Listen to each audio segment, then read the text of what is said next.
세계 증시와 우리 증시를 짚어보는 시간 3분 증시입니다. 연합인포맥스 권용욱 기자 나와 있습니다. 안녕하세요. 안녕하십니까? 네, 먼저 지난주 금요일 미국 증시 이 SVB 사태로 많이 하락했죠? 네, 그렇습니다. 현지 시각으로 지난주 금요일 뉴욕 증시는 실리콘밸리 뱅크, 즉 SVB 사태에 대한 우려가 커지면서 하락했습니다. 마감가를 살펴보면 다우지수는 전장보다 1.07%, S&P 500 지수는 전장 대비 1.45% 각각 내렸고요. 나스닥 지수는 1.7% 떨어졌습니다. SVB 은행 소식을 앞서 전해드린 바 있는데요. SVB가 채권 손실에 대한 증자를 모색했지만 결국 파산까지 이어지게 됐습니다. SVB의 모기업이 증자에 실패하고 매각을 모색하자 미국 금융당국이 은행의 폐쇄를 결정했는데요. 네. SVB는 미국 내 16번째로 큰 은행으로 이번 파산은 지난 2008년 금융위기 이후 최대 규모입니다.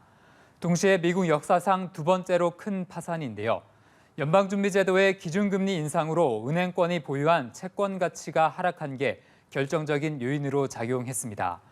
이번 SVB의 파산으로 유동성이 취약하거나 보유한 자산이 한쪽으로 쏠린 지역은행들에 대한 우려가 함께 커졌습니다. 네, 그러니까요. 이게 또 제2의 금융위기가 되면 어떡하나 이런 걱정이 큰 것 같습니다. 네, 월가 전문가들은 아직 은행권 전반에 대한 문제로 보기는 없다고 평가하는데요. SVB라는 은행이 대규모 소매 고객 기반이 없는 특수은행이라 일부 극한된 사태로 봐야 한다는 논리입니다. 미국 정부도 미국 금융 시스템이 건전해 구제금융에 나설 계획이 없다고 강조했는데요. 실제 이런 진단은 대형은행의 주가 움직임으로도 반영됐습니다. JP모건과 엘스파고 주가는 각각 2.5%와 0.5%씩 올랐습니다. 다만 완전히 걱정을 지우기는 일러 보이는데요. 최근 금융 환경이 급격하게 변화를 겪었던 만큼 이번 SVB 파산 사태가 불러올 파장을 쉽게 예단할 수 없다는 경계론도 여전합니다. 네. 한편 이번 사태가 중앙은행의 정책 결정에 미치는 영향도 지켜볼 필요가 있는데요. 당초 이달 0.50%포인트 금리 인상 가능성이 점쳐졌지만 이번 사태로 인해 연준이 금리 인상폭을 0.25%포인트로 가져갈 것이라는 관측이 다시 많아졌습니다. 네, 알겠습니다. 또 지난 주말에 시장이 주목했던 게 고용지표 발표도 있었습니다. 어떻게 나왔나요? 네, SVB 사태로 다소 묻히긴 했지만 중요했던 고용지표 발표도 있었는데요.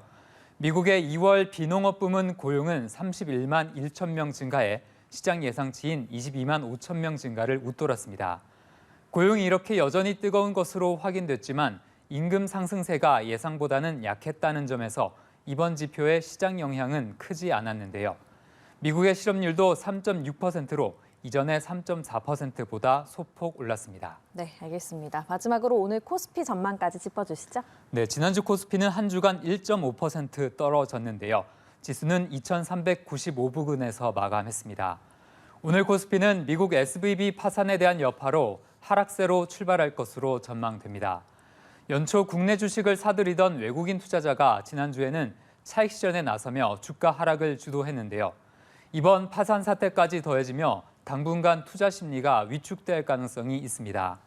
이번 주에는 시장이 미국 소비자 물가 지표 발표 등에 주목할 것으로 예상되는데요.